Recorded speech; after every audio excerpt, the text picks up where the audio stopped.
Buckle up, folks. The dream of lower interest rates just got dashed by a stubborn inflation report that the Reserve Bank of Australia might have been secretly rooting for. If you're hoping for relief on your mortgage or loans, this latest data from the September quarter CPI, Consumer Price Index figures, you can check them out here. https://www.abs.gov/statistics and Inflation and Consumer Price Index Australia SS quarter 2025 has thrown a serious wrench into the works.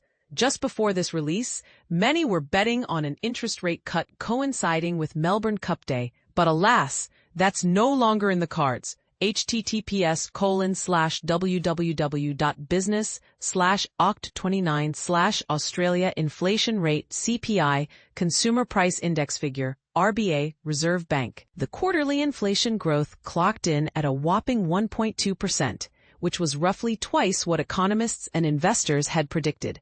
And here's the kicker. This surge effectively slams the door on any thoughts of reducing interest rates. But here's where it gets controversial. Was the Reserve Bank of Australia, RBA, genuinely looking for a solid excuse to hold off on cuts? Or is this just how economics plays out? If the graph doesn't show up, click here. www.datarapper.de/GZ1FC to see the visual breakdown. Honestly, it seems like the RBA was always poised to avoid lowering rates, and now they've got the perfect cover story. Take, for instance, what happened just the other night at the Australian Business Economists' annual dinner.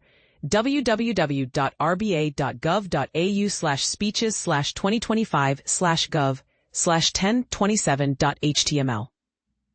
Governor Michelle Bullock addressed the crowd with a calm demeanor about the recent unemployment spike. She noted that the unemployment rate jumped to 4.5%, calling it a bit of a surprise, but emphasizing that monthly figures can fluctuate wildly. She wrapped up by saying it's still relatively low compared to pre-COVID levels. Now, comparing it to 2019, when recession fears were rampant, https://www.theguardian.com/business/grogonomics 2019 Deco 3, when you get right down to the fundamentals, the economy is looking pretty crook. Might not be the fairest benchmark, but hey, we're in better shape than back then, right? So no urgent need for rate cuts just yet. And this is the part most people miss. With inflation now providing a convenient justification, the RBA can conveniently sidestep the growing unemployment concerns. Over the past year, inflation climbed to 3.2%, up from 2.1% in the June quarter, marking the fourth largest annual increase in inflation over the last 4 decades. If the graph doesn't display, click here, https://datarapper.de for a clearer picture. So, what's behind this? Where's that sweet spot within the RBA's target inflation range of 2% to 3%? It's important to highlight the trim the mean. That's the core measure of inflation, favored by the RBA and advocates for deeper rate reductions, which sits at 2.95%. Meanwhile, the weighted median, another key indicator of underlying inflation, is at 2.85%. Both are comfortably inside the target zone, so no need to hit the panic button. For beginners, think of it like this. Inflation isn't just one big number. These underlying measures strip away extreme price swings to give a truer sense of the trend. The CPI spiked because it includes those major ups and downs, unlike the trimmed version. This quarter, the big story was skyrocketing electricity prices, thanks to the end of state subsidies. Those electricity price hikes made up about 15% of the overall inflation rise. And that's significant when electricity only represents 1.8% of our typical household spending. To illustrate, imagine if your utility bill doubled suddenly. It might not consume a huge chunk of your budget on paper, but it still stings. Following closely were increases in property rates and charges, plus costs for new dwelling purchases, essentially the price of constructing a new home. If the graph doesn't show, click here, www.datarapper.de/NB0D to visualize this. To really grasp how those state electricity rebates influenced inflation, let's peek at electricity prices in Perth and Brisbane. If the graph isn't loading, here's the link, www.datarapper.de/xk1u5.